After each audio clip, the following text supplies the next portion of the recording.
Boys ഹൈസ്കൂളിൽ നിന്ന് 1970 മുതൽ 1998 വരെയുള്ള കാലയളവിൽ അധ്യാപകനായിരുന്ന K Mohandas Menon master 2013 December 26-ാം തീയതി ഇഹലോകവാസം വെടിഞ്ഞു.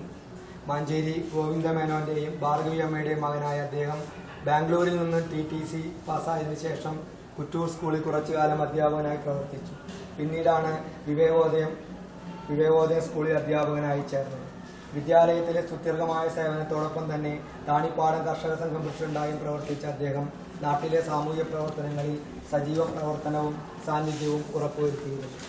വിദ്യാലയത്തിൽ നിന്ന് വിരമിച്ച ശേഷം പെൻഷനേഴ്സ് അസോസിയേഷന്റെ സജീവ പ്രവർത്തകനായിരുന്നു. അദ്ദേഹത്തിന്റെ നിര്യാണത്തിൽ Vivekodayam boys and girls school all students അസോസിയേഷനും അധ്യാപകർക്കുമൊപ്പം ഹയർ സെക്കൻഡറിയിലുള്ള അധ്യാപകർക്കും എല്ലാവർക്കുമൊപ്പം ഹൃദയം നിറഞ്ഞ ദുഃഖം രേഖപ്പെടുത്തിക്കൊള്ളുന്നു.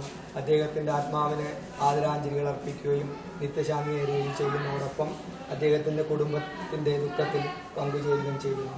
അദ്ദേഹത്തിന്റെ ആത്മാവിന് നിത്യശാന്തി നൽകണമെന്ന് ഈശ്വരനോട് പ്രാർത്ഥിച്ചുകൊണ്ട് നമുക്കൊരു മിനിറ്റ് മൗനമാക്കാം.